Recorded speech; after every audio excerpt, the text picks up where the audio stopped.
My name is Ryan Shelton, and my favorite color is blue.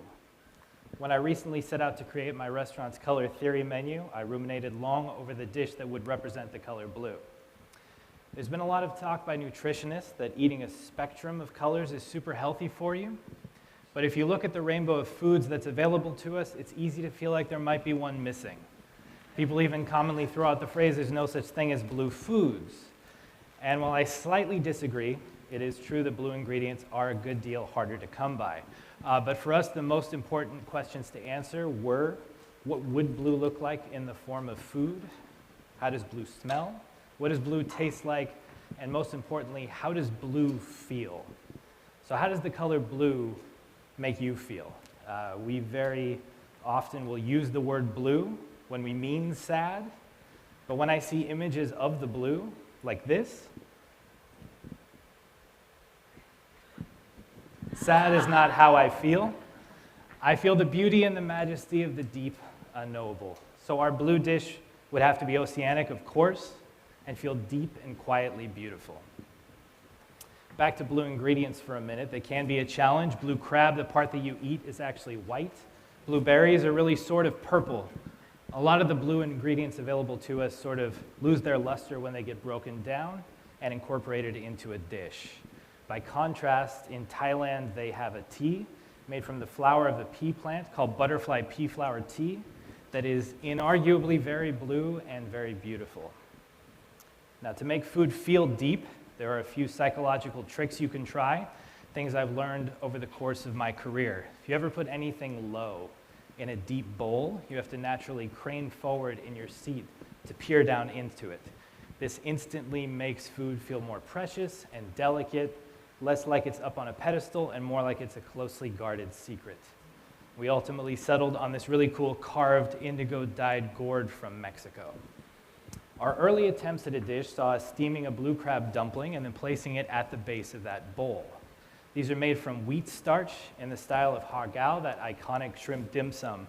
And while they were very pretty, they lacked the natural oceanic elegance of what we were after. They felt a little bit too fabricated. It occurred to us that mussel shells are very blue, so we thought we would do a butterfly pea flower noodle in the style of linguine in white clam sauce, but blue mussel sauce, and then we could call them bloodles. And that seemed like worth the entire endeavor right there. Unfortunately, the blue-stained mussels were very creepy, and the dish ate very heavy, which doesn't really work in a tasting menu format.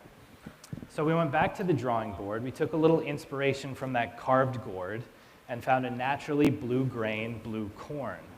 We've got some very cool blue corn from a farm called Anson Mills. This is actually native heritage grade pre-colonial blue corn. It has a tremendous depth of history to it. In fact, most of what this dish ended up being was just this very cool cured grain. So we cured it like grits, which got rid of a lot of the purple and brought the color to a place that we really liked.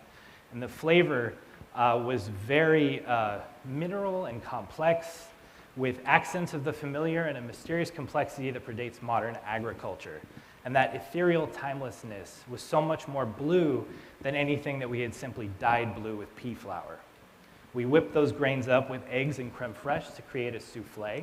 The corn gave us the idea to incorporate another ingredient. There's a wild herb.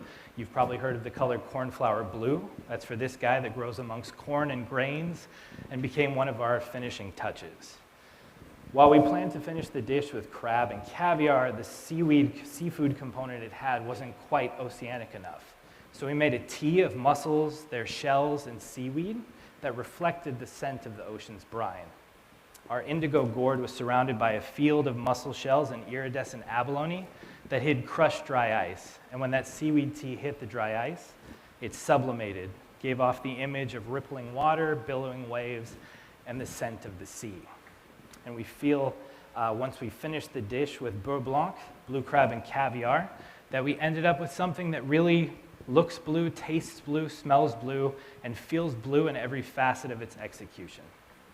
And I'd like to thank you all for coming to hear me tonight. You guys enjoy the rest of your evening.